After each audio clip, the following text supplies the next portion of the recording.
queridos alunos da nossa EMAN, nossa Escola de Ministros de Adoração e Música. Nós estamos mais uma vez aqui para esta aula abençoada, porque eu tenho certeza que essa aula vai abençoar a sua vida. Um assunto tão importante, mais um assunto que o Senhor nos traz nesta aula e que nós precisamos aprender, precisamos colocar em prática, porque envolve a nossa vida de adoração. É impossível sermos verdadeiros adoradores se nós não nos submetermos ao senhorio de Cristo.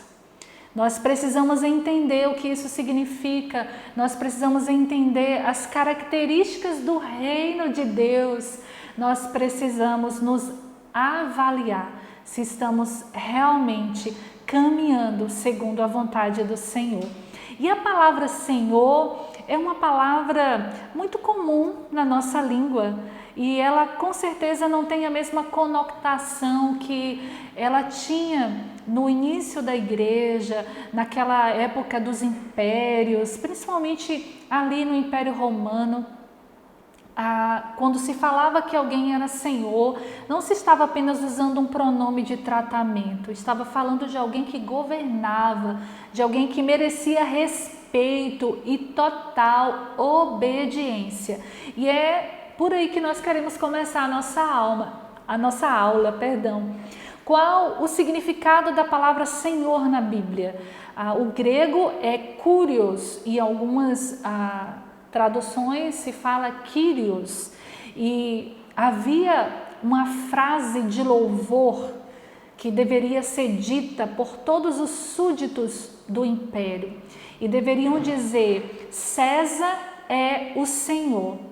E quando um soldado, quando algum representante de César chegava em um determinado lugar e gritava essa frase: César é o Senhor, todos deveriam repetir: sim, César é o Senhor.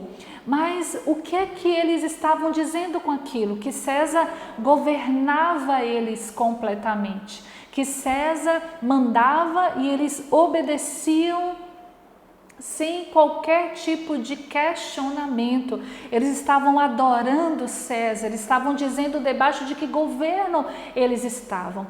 E foi aí que começou uma grande perseguição com a igreja, do Império Romano, porque a igreja, os verdadeiros cristãos, eles não adoravam a César. E quando eles eram perguntados, mesmo enfrentando perseguições, mesmo muitos sendo mortos, eles sempre respondiam: não, Jesus Cristo é o Senhor. E você pode perguntar: mas eles não estavam ali desobedecendo? Eles não estavam ali desrespeitando? Porque Jesus mesmo, quando foi questionado sobre o imposto, ele disse: dai a César o que é de César. Mas o significado da palavra Senhor não tinha apenas o sentido de reverência, mas de obediência total, de culto. E eles entendiam que só havia um Senhor absoluto sobre as suas vidas. Eles diziam: não, Jesus Cristo é o Senhor. E o que eles queriam dizer com aquilo? Eles queriam dizer o seguinte: César, você pode contar conosco, nós não vamos fazer nenhum tipo de rebelião, nós vamos obedecer, nós vamos fazer o que um cidadão precisa fazer, mas se tivermos que escolher entre as suas ordens e as ordens de Jesus, nós escolhemos Jesus, porque Ele é a nossa autoridade máxima. Então eu quero convidar você a lembrar do sentido dessa palavra lá daquela época, da origem dela, de que Senhor é aquele que governa em absoluto. Senhor é aquele que tem autoridade máxima, é aquele que governa, e nós precisamos pensar sobre o que significa estar sob o governo do reino de Deus. Porque A Bíblia fala sobre isso e Jesus veio e ele veio para estabelecer o reino de Deus. Nós vamos ver alguns versículos aqui sobre isso. E eu quero convidar você a pensar comigo agora sobre o reino de Deus e nós precisamos entender claramente, à luz da palavra, o que isso significa. O reino de Deus fala sobre o governo de Deus. É isso mesmo. Deus é autoridade suprema, autoridade máxima sobre tudo que existe, tudo que é visível, tudo que é invisível. Deus é autoridade máxima.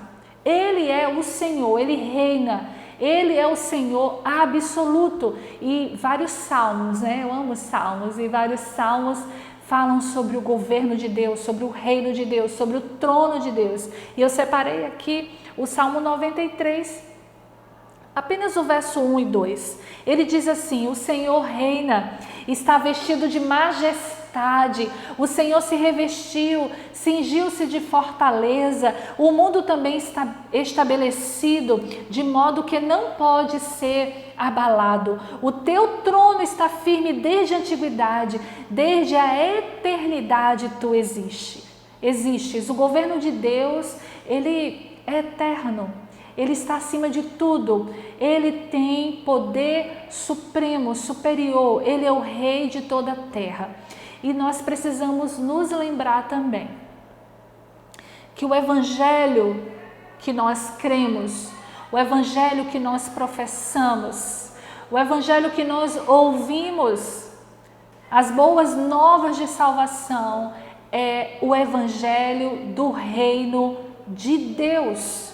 Jesus pregou sobre isso. O profeta João Batista, quando ele veio preparando o caminho para o Messias, ele pregou: arrependei-vos, porque está próximo o reino dos céus. Todas as expressões reino de Deus, reino dos céus, tratam da mesma coisa, do governo absoluto de Deus. Não dos céus nos céus apenas, mas o reino dos céus na terra, porque Deus governa sobre tudo e chegará o dia em que o governo dele será totalmente estabelecido, novos céus e nova terra, e Jesus reinará para sempre.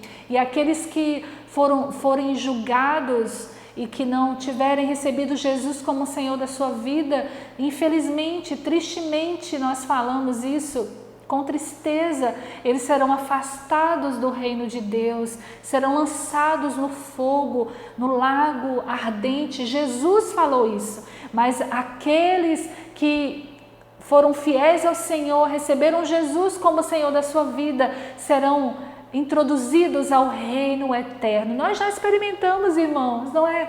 Nós já experimentamos aqui na terra o reino de Deus. Nós estamos aqui na terra como sacerdotes do Senhor para manifestar o seu reino. Espero que você lembre da disciplina Fogo no Altar, porque é justamente essa a nossa função. E nós precisamos viver o reino de Deus. E Jesus pregou sobre isso. Ele ensinou várias vezes sobre o reino de Deus. Ele comparou o reino de Deus, ele explicou sobre o reino de Deus em várias parábolas. E é muito importante que você estude sobre isso. Pesquise nos evangelhos tudo que Jesus fala sobre o reino do Pai, sobre o reino dos céus, porque ele veio estabelecer o reino do Pai.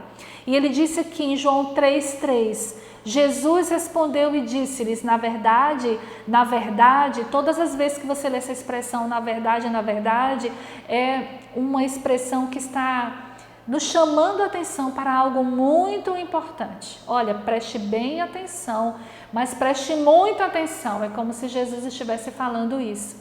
Te digo que aquele que não nascer de novo não pode ver o reino de Deus. Aquele que não nascer de novo não pode ver o reino de Deus. Vamos lá. Nós fomos destituídos da glória de Deus. O pecado, a nossa rebelião, e todos nós nascemos em pecado, o pecado nos colocou neste lugar, distantes de Deus, destituídos da glória de Deus. Romanos 3:23.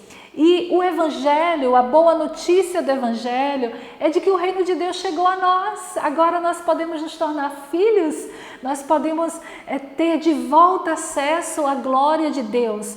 Só que receber esse reino requer de nós arrependimento.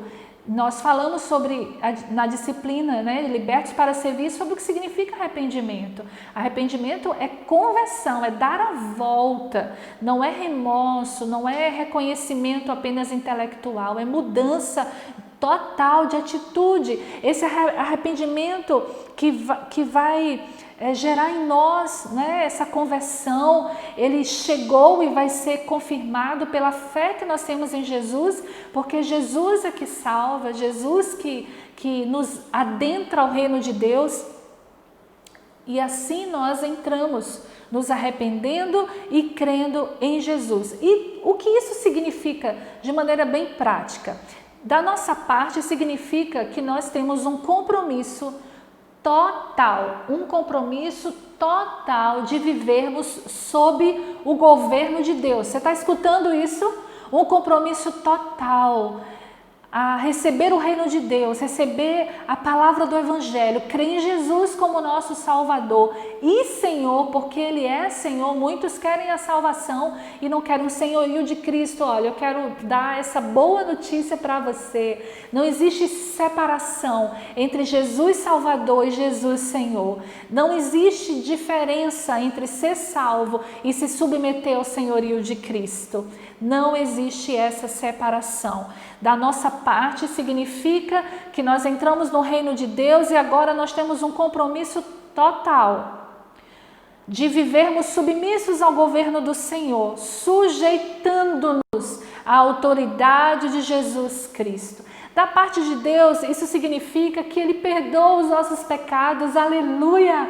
Ele perdoa os nossos pecados, Ele nos dá uma vida nova. Nós fomos feitos filhos de Deus e vamos viver o reino dEle aqui agora. Nós já podemos experimentar do reino dEle aqui na terra e desfrutaremos por toda a eternidade. Aleluia! Você pode louvar ao Senhor por isso? Se aproprie dessas verdades, creia, compartilhe essas verdades. E nós precisamos fazer uma pergunta.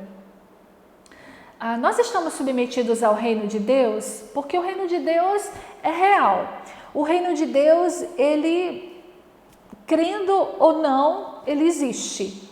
Mas na terra, dois governos se manifestam. Lembra que eu falei que reino é governo? Dois governos se manifestam na terra. O reino de Deus e o império das trevas. O homem, ele não tem o seu governo próprio. Tudo que o homem faz, tudo que o ser humano faz, ele vai estar indicando que serve a Deus ou que serve ao diabo.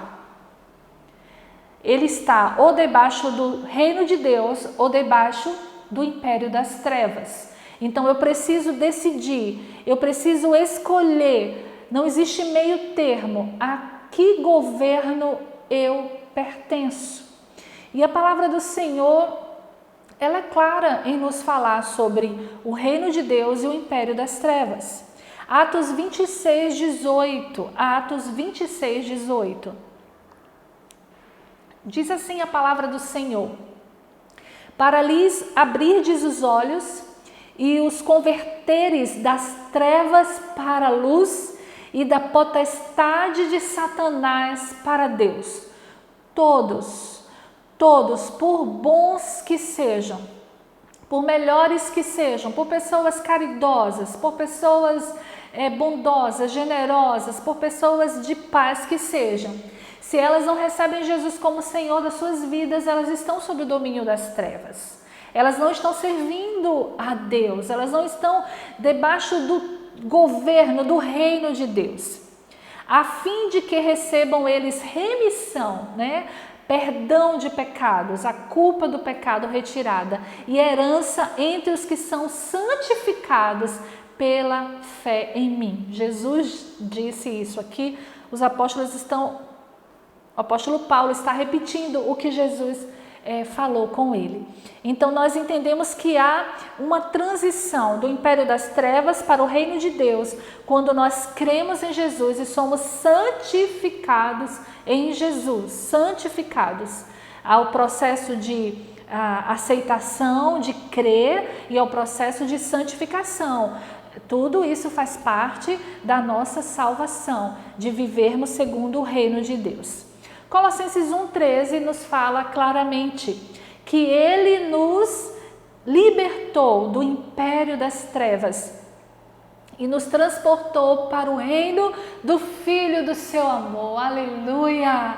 Leia todo o capítulo, todo o capítulo de Colossenses 1.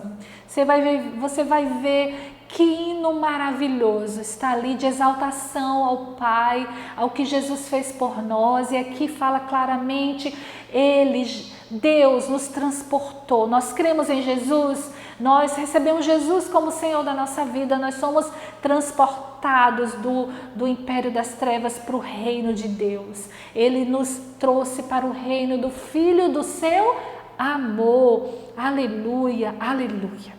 Então vamos falar sobre esse império das trevas. A Bíblia não fala de reino das trevas, não que não seja um reino, não que não seja um governo, mas é para enfatizar que Satanás ele não governa em amor, ele não governa, amor é algo que não existe nele, ele é um imperador cruel, ele é um ditador, ele escraviza as pessoas. Então o império, o domínio escravizante das trevas, a Bíblia diz que o príncipe deste mundo, né? Jesus, aqui em João 12:31, você pode ler aí, Efésios 2:2 fala que o Senhor nos transportou, que o príncipe deste mundo antes nos governava. Ali em Efésios diz, antes nós seguíamos, né, os nossos comportamentos, a nossa vida seguia o rumo do príncipe deste mundo, príncipe no sentido de quem mandava, quem governa o mundo, não o mundo natureza, mas o mundo sistema, o mundo perversidade, o mundo sociedade. As pessoas, infelizmente, que não seguem a Jesus estão completamente dominadas pelo império das trevas. Com seus demônios, Satanás exerce uma força espiritual maligna, com o objetivo de transtornar, de arruinar e de destruir o homem. Jesus disse isso, eu vim para que vocês tenham vida, mas antes ele disse, o ladrão não vem senão para roubar, matar e destruir. E você pode ler o contexto e entender que ele estava falando de Satanás, perdão. Jesus estava falando de Satanás. Ele veio para matar, roubar e destruir. E tudo que destrói, tudo que mata, tudo que rouba é a ação de Satanás das trevas no mundo. Eu vim para que tenham vida e a tenham com abundância. Aleluia, aleluia. Aqui diz Efésios, eu citei lá atrás, vou ler agora. E vos vivificou, estando vós mortos em ofensas e pecados, em que noutro tempo andastes segundo o curso deste mundo, segundo o príncipe das potestades do ar. Mas pastor, eu era uma pessoa tão boa, eu nunca desejei mal nenhum. Tudo bem, mas você não tinha o Espírito Santo com você lhe guiando. Você seguia o curso do império das trevas, coisas que você fazia de bom, agradavam a Deus, mas muitas outras coisas você não tinha conhecimento da palavra e agora você foi transportado. Agora não sei quanto tempo você tem de conversão, mas é força de expressão. Agora nós estamos no reino de Deus. E esse espírito, esse príncipe que governa as trevas, ele agora opera nos filhos da desobediência. Então, muito cuidado, porque toda desobediência alimenta demônios, toda desobediência é um sinal, é uma característica do reino das trevas e nós rejeitamos isso na nossa vida. Também aqui aos Efésios capítulo 6:12, nós podemos lembrar desse texto poderoso que o Senhor nos fala da sua armadura e ele diz, nós não temos que lutar contra carne e sangue, contra as pessoas, contra aquilo que é físico, aquilo que nós vemos, mas sim contra os principados, potestades, príncipes das trevas deste século, contra as hostes espirituais da maldade nos lugares celestiais. Existe uma guerra, existe um principado, existe um governo das trevas e a nossa luta é contra eles. E você precisa depender de Cristo e tê-lo como Senhor para que você possa vencer essa guerra. Ali no capítulo 6 aos Efésios ele diz: fortalecei-vos no Senhor. É comunhão com o Senhor, é dependência do Senhor, é obediência ao Senhor para poder resistir, para destruir as obras do maligno. Versículo 8 do capítulo 3 da primeira carta de João, ali já no finalzinho da Bíblia, nós lemos assim: para isso se manifestou o Filho de Deus. Para quê, irmãos? Para destruir as obras do diabo. Quem destrói as obras? Quem destruiu? Jesus. E ele continua agindo. Nós não temos poder em nós mesmos. Nós não devemos temer a Satanás. Nem devemos dar legalidade a ele. Em Jesus nós o vencemos. Em Jesus nós temos o poder, as armas espirituais para destruir todas as obras de Satanás. É preciso depender de Cristo, é preciso tê-lo como Senhor da nossa vida. Lucas também testemunhou de como Deus ungiu a Jesus de Nazaré com o Espírito Santo e poder, o qual andou por toda parte fazendo bem, curando a todos os oprimidos do diabo. Veja como Lucas escreveu. Ele entendia o governo, o império das trevas no mundo, como oprimia as pessoas. Ele disse: Jesus veio e ele destruiu as obras do diabo. Ele veio e ele desfez tudo isso. Mas o principal da nossa aula agora é falarmos sobre o senhorio de Cristo, sobre o reino dele, o reino onde ele é Senhor, onde ele é o Rei dos Reis e o Senhor dos Senhores, aleluia!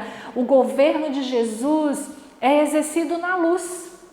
Se Satanás opera nas trevas, Jesus é o príncipe da paz, Jesus é luz. Ele é justiça, ele exerce o seu reino com justiça.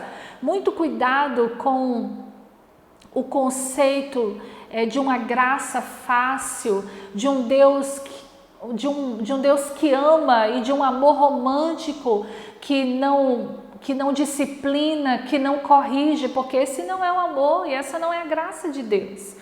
Toda a palavra de Deus fala que aquele que ama obedece aos seus mandamentos. E Deus é justo. Deus, ele nos deu a vida eterna, mas aquilo que o homem semear, ele vai colher. Por isso que nós precisamos estar sujeitos, submissos à vontade do Senhor e permitir que o caráter dele reflita em nossa vida, porque o governo sempre reflete o caráter do governante. O que é que você tem refletido? O que tem fluído através de você? O que as pessoas têm visto em você refletem o governo de Jesus na sua vida? E todo governo, ele tem algumas características, todo reino tem, assim como o reino humano tem, todo reino tem uma porta de entrada, toda cidade tem um lugar de entrar, não é? Tem a BR principal. Aqui na nossa cidade, em Feira de Santana, são tantas entradas, né? Nossa cidade é o maior entroncamento do Norte e Nordeste. São muitas BRs que param por aqui, então são muitas entradas. Mas no reino de Deus não é assim, não. No reino de Deus há uma entrada só, somente uma. E essa entrada se chama Jesus. A porta de entrada para o reino de Deus é Jesus. Não é a minha bondade, não é a minha caridade, não é a minha herança materna ou paterna, é Jesus. Eu preciso estar em Cristo, eu preciso viver nele e por ele. Se você ainda não estudou a carta aos Efésios, eu quero indicar a você a leitura. É o livro da Bíblia, a carta em que nós mais encontramos a expressão nele, dele e por ele. E aí nós podemos entender o que significa essa vida debaixo do governo de Deus. Jesus é a porta de entrada e nele nós devemos permanecer. Eu posso confessar a Jesus e não estar em Cristo? Eu posso servir a Cristo e não estar nele? O que significa estar em Cristo? Bem, para a primeira pergunta, sim, muitas pessoas confessam, mas não vivem em Cristo. Muitas pessoas estão na igreja, estão até em ministério, infelizmente, mas não deixam Jesus governar a sua vida. Então o reino de Deus não vem para você, porque reino é governo. Muitos não entendem o que é estar em Cristo, e eu quero lembrar esse texto aqui de Gálatas 2:20, porque ele expressa muito bem o que é estar em Cristo. Já estou crucificado com Cristo e vivo não mais eu, mas Cristo vive em mim. A vida que agora vivo na carne, quer dizer, nesse corpo humano, vivo-a pela fé no Filho de Deus, o qual me amou e se entregou a si mesmo. Existem muitos outros textos, mas eu quis separar este, porque ele reflete exatamente o que é viver, andar em Cristo. É Ele me governando, não vivo mais eu, não é a minha vontade, não é o meu querer, é a vontade do Senhor. O que é que Ele faria no meu lugar? Como Ele agiria? O que é que o Senhor faria nessa situação? Como o Senhor agiria sim? Eu matando o meu eu, né? Jesus disse, se alguém quiser vir após mim, negue-se. E Ele fala a cada dia, negue-se, negue-se, para quê? Para que o governo do Senhor venha sobre ele. E nós precisamos estar em Cristo para usufruir de todas as bênçãos e de todo o poder do seu reino. Vamos lá, meus queridos, para as características do reino de Deus? A partir de agora eu quero convidar você a analisar se essas características fazem parte da sua vida. Porque toda nação tem suas características. Não sei quantos de vocês já visitaram outros países. De repente não precisa nem ir longe, basta visitar outro estado do Brasil, porque o Brasil é um país continental. Se nós vamos para o sul do país, a cultura é completamente diferente, o jeito, né? O país tem tantos sotaques, as bandeiras de cada estado, então a gente nem precisa ir para outro país para a gente perceber que cada cidadão de cada lugar tem as suas características peculiares da cultura, né, do governo. Falando de Brasil, nós temos leis, nós temos uma bandeira. Os brasileiros lá fora, falando agora para o exterior, quando chega em algum lugar, todo mundo percebe, é brasileiro, porque é alegre, é espontâneo, né, é colorido. E há uma característica que nos identifica como cidadãos do Brasil. E assim é no reino espiritual, fique bem atento a isso. No reino espiritual, tanto das trevas quanto da luz, há também as características que identificam os seus súditos, identificam os cidadãos do reino ou os cidadãos do mundo. Lembrando para você que não existe o reino do homem, não existe, espiritualmente falando, não existe o governo do homem. Ou o homem agrada a Deus ou agrada ao diabo, ou o homem agrada ao Senhor, ou agradando a si mesmo, com certeza ele estará fazendo aquilo que agrada a Satanás, porque senão Jesus não diria negue-se a si mesmo. É claro que quando nós estamos em comunhão com o Senhor, em obediência à sua palavra, muitas coisas que nós fazemos que nos agradam ao Senhor. E Ele diz, deleita-te no Senhor e Ele concederá o desejo do teu coração. Está lá no Salmo, não é isso?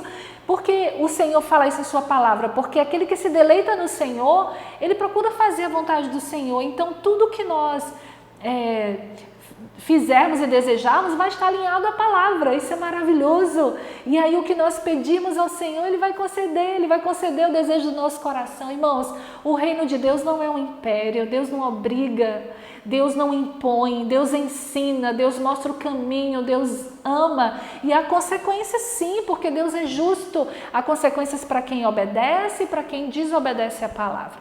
Então vamos lá, eu quero falar com você sobre algumas características do reino de Deus. Todo reino tem a sua lei, não é isso? E quando eu estiver falando das características do reino de Deus, eu vou citar também a característica do império das trevas.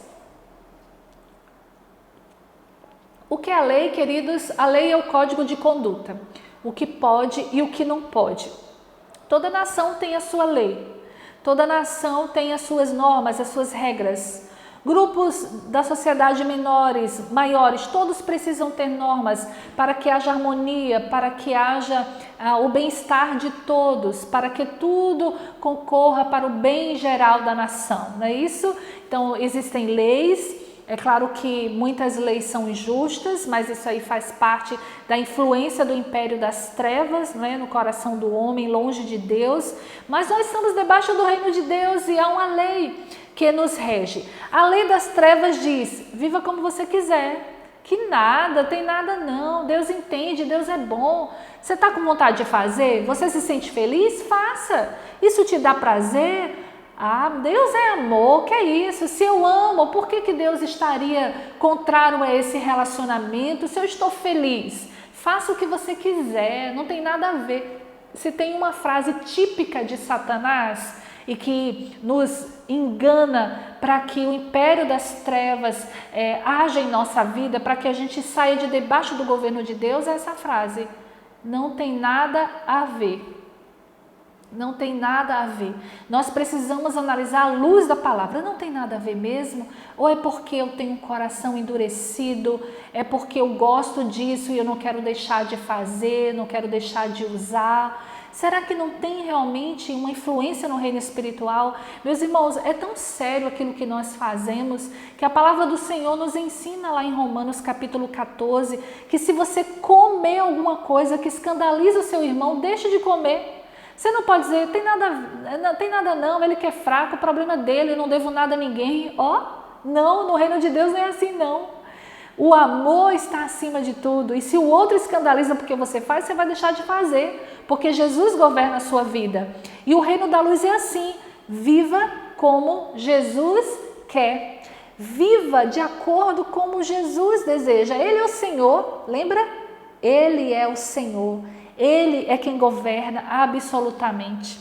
As leis do reino de Deus estão em sua palavra. Eu penso que a maioria das pessoas tem se afastado tanto do Senhor, porque tem tido pouco contato com a palavra. Ô geração que estuda pouco a palavra, misericórdia, Senhor. Misericórdia, livra-nos disso, dessa superficialidade. O salmista disse: escondi a tua palavra no meu coração para não pecar contra ti.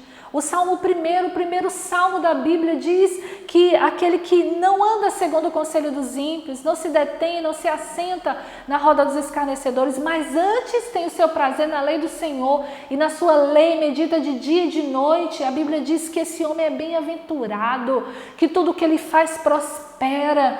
Como nós precisamos estudar a palavra, não abra mão de conhecer a palavra de Deus, não abra mão, não abra mão, não abra mão. Precisamos conhecer, precisamos entender a lei, porque olha só, a lei de Deus está em sua palavra. E se você não obedece à lei de Deus, você vai sofrer as consequências mesmo sem conhecer. Assim é no mundo físico, não é verdade? Se você por acaso está numa rodovia dirigindo e aí você não vê ali o sensor de velocidade e não presta atenção na placa que indica, a lei de trânsito indica que você não pode passar de 100 km por hora e você passa. O que é que vai acontecer com você? Vai ser multado, vai vir os pontos, na carteira de infração e você vai ter que pagar a multa. Você não vai poder chegar para o juiz e dizer: olha, juiz, eu não vi, eu não sabia que naquela via não podia passar do 100. Assim será no dia do julgamento. Deus já deu a palavra dele, que privilégio nós temos em tantas línguas, em tantas traduções, no celular a palavra em áudio, para quem tem preguiça, tira, Senhor, toda preguiça de ler em nome de Jesus. Mas para quem tem dificuldade, vou falar assim, não é? Para não chamar essa maldição para a vida de ninguém. Quem tem dificuldade em ler, tem Bíblia em áudio, que você pode acessar no YouTube, para você receber a palavra, conhecer os mandamentos do Senhor. Não vai ter desculpa, você não vai dizer: eu não sabia, Deus, que isso não te agradava. Ninguém vai ter desculpa, nem aquele que não ouviu o Evangelho. Lá em Romanos capítulo 1 fala que mesmo aqueles que não receberam a palavra, eles tinham aí a criação, a natureza, para mostrar a eles que havia um Deus. só eles buscarem, só eles falarem com Deus mesmo, o verdadeiro Criador, que eles seriam achados por Ele. Então não vai haver desculpa, eu preciso conhecer os mandamentos do Senhor. João 14, 21 diz: aquele que tem os meus mandamentos e os guarda, esse é o que me ama.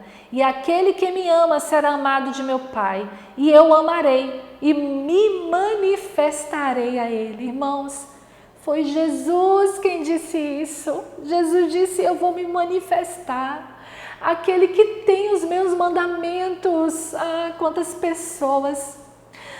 pessoas que estão na igreja, estão até em ministérios e não recebem a manifestação de Jesus, não têm intimidade com Jesus. Será que não é porque não têm obedecido? Porque ele diz: tem os meus mandamentos e os guarda. Você sabe o que significa guardar? Não é conhecer não, é obedecer. Guardar é praticar. Jesus vem, Ele me ama. Aquele que ama é amado do Pai e Jesus se manifesta. Aleluia, aleluia. Eu quero a manifestação de Jesus na minha vida. Você quer também? Conheça os mandamentos do Senhor, leia a palavra, obedeça a lei do reino de Deus. Todo aquele que crê que Jesus é o Cristo é nascido de Deus. Nisto conhecemos que amamos os filhos de Deus, quando amamos a Deus e guardamos os seus mandamentos. E os seus mandamentos não são pesados. Aí eu já ouvi muitas pessoas dizerem, eu já disse também: Senhor, mas é tão difícil.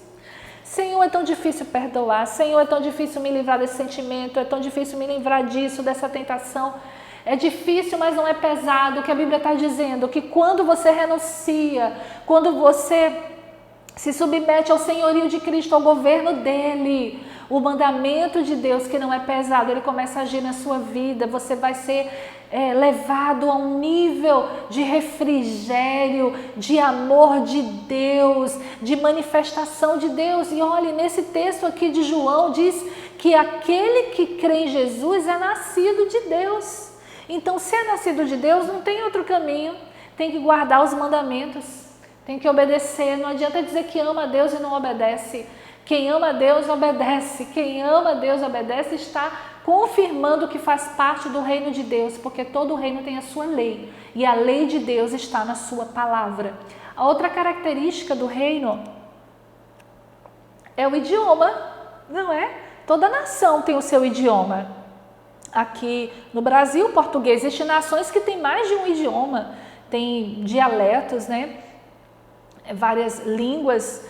Tem nações que a criança é obrigatório na escola, nações bem evoluídas desde o iniciozinho. Aqui no Brasil, graças a Deus, já tem algumas escolas assim, estudar mais de uma língua para que haja, né, uma evolução profissional, que aquela pessoa possa passear aí pelo mundo, né? Mas cada país tem a sua língua. Mesmo que eu aprenda inglês, inglês não é a língua da minha nação, é o português. E onde está? Você já deve ter lido aí no slide, né? Já percebeu aí o versículo. Qual é o idioma do reino de Deus? Porque Jesus fala assim: raça de víboras, como podem vocês, que são maus, dizer coisas boas? Pois a boca fala do que está cheio o coração. A maneira que nós falamos, o que e como nós falamos, mostra o que está dentro do nosso coração. Se Jesus nos governa, se nós estamos debaixo do reino de Deus, então o que deve sair da nossa boca deve nos identificar como participantes desse reino. Primeiro, eu vou perguntar a você, qual a linguagem das trevas? Olha que imagem horrorosa. Você está conseguindo ver aí? Que imagem horrorosa. Mas eu escolhi ela porque é desse jeito. As cobras saindo de dentro da boca. Então, a linguagem do reino de Deus é tudo aquilo que é venenoso, tudo aquilo que não edifica, tudo aquilo que atrai demônios, tudo aquilo que fere, que machuca. E a palavra do Senhor nos fala sobre essa linguagem. Diz assim aos Efésios 4:29. E tem outros textos também, você pode pesquisar outros textos aí. Nenhuma palavra torpe saia da boca de vocês, mas apenas a que for útil para edificar os outros, conforme a necessidade. Meu querido, minha querida, você não precisa falar tudo, sabia? Você não precisa falar muito. Fale o que é necessário, que você vai pecar menos, eu vou pecar menos. Quem fala muito peca mais. Para que conceda graça aos que ouvem, é para edificar e conceder graça. A gente já está vendo nesse mesmo texto a diferença entre a linguagem das trevas e a linguagem do reino de Deus. A linguagem do reino de Deus edifica. A palavra torpe é toda palavra feia, é toda palavra que não edifica. Não é só palavrão, não. São as palavras como seu burro, seu idiota, não presta para nada, não vai dar em nada. Que pessoa chata, que pessoa insuportável. Tudo que não abençoa, tudo que não traz graça, brincadeiras inconvenientes, piadas indecentes, maledicência, fofoca, murmuração. Isso é linguagem das trevas. Se essas linguagens estão na sua boca, você não está debaixo do reino de Deus, não. Mas você não está servindo a Jesus mesmo, porque a linguagem do reino de Deus, ela traz graça, é a linguagem do louvor, é o louvor, é a adoração, é a palavra de bênção, é aquilo que edifica. Esse é o idioma do reino de Deus. E se nós estamos debaixo do reino de Deus, nós precisamos usar a linguagem de Deus. E aqui vai também mais um reforço na necessidade de estudarmos a palavra, para que a nossa mente, a nossa alma esteja cheia da palavra e a nossa boca abençoe. A bandeira, todo o reino tem uma bandeira, não é? Não precisa nem ter palavra, apenas uma cor, né? Ou duas cores. A maioria das bandeiras tem no mínimo duas cores. E se você já estuda, né? Na escola normalmente tem um ano que a gente estuda várias bandeiras e algumas já são identificadas. Eu imagino que o Japão, a Argentina, os Estados Unidos, né? China agora está saindo muito nos noticiários, né?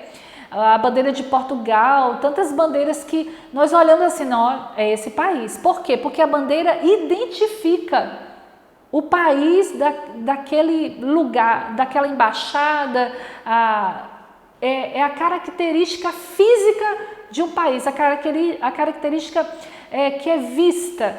A bandeira identifica o país onde vivemos.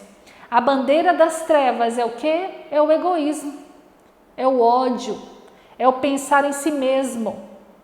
As pessoas que amam a si mesmo, que dizem, eu vivo para mim, eu esforço para mim, contando que comigo esteja tudo bem, o que é que importa? O egoísmo é a bandeira das trevas. O egoísmo alimenta ódio, o egoísmo alimenta orgulho, vaidade ou vice-versa. Então, a bandeira do império das trevas é isso. Se você tem detectado traços de egoísmo na sua vida, rejeite isso e coloque na cruz. Porque você já decidiu entrar no reino de Deus. E nós precisamos ser identificados como pessoas, nós precisamos levar essa bandeira do reino de Deus onde nós estivermos. E qual é a bandeira do reino de Deus? Não poderia ser outra, né, irmão? Não poderia ser outra senão o amor.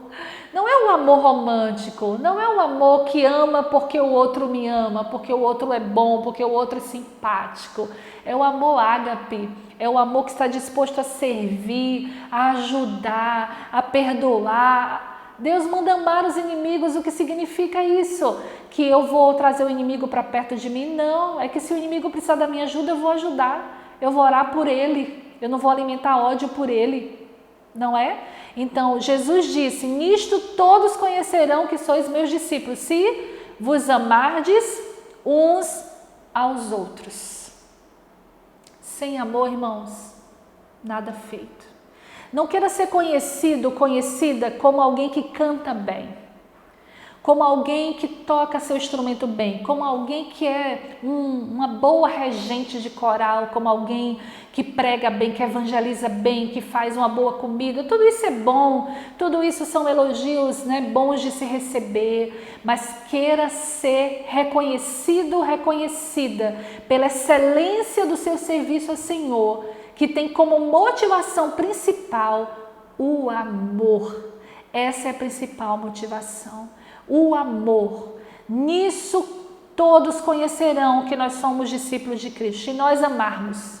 E amar quer dizer também falar a verdade para o outro ser corrigido, mesmo que não goste.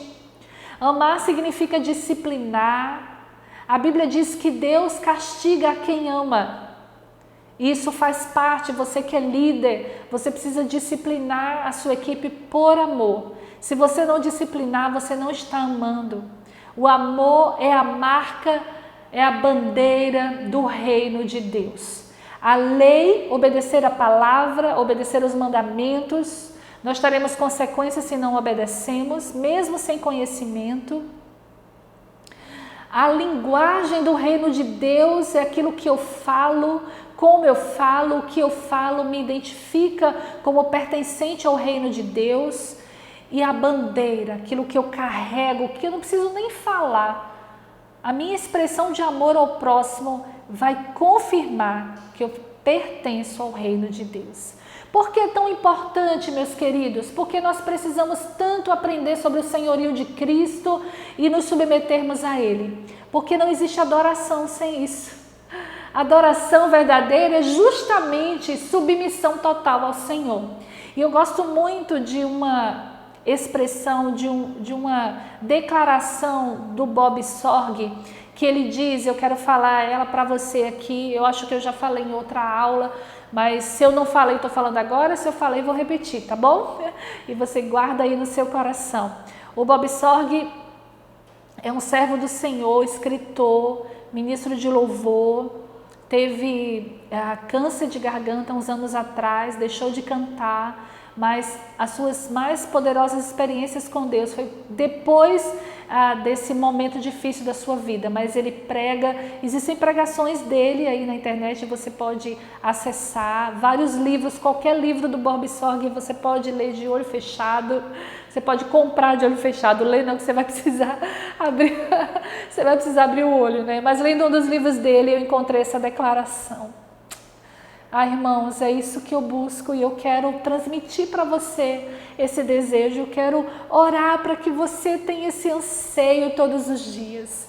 O verdadeiro adorador é alguém que se submete ao senhorio de Cristo todos os dias, independentemente das circunstâncias ou das emoções. Amém? Verdadeiro adorador se submete ao senhorio de Cristo, obedece às leis de Deus, carrega a bandeira do seu reino e usa a linguagem do seu reino. Que o Senhor te abençoe, que esta aula tenha ministrado ao seu coração poderosamente as verdades que o Senhor quer que você entenda e coloque em prática. Que você não desista, que você persevere nos estudos, que você persevere em buscar o Senhor, em orar, em servir ao Senhor e que a glória dele se manifeste na sua vida. Deus te abençoe e até a próxima aula, se Deus assim permitir.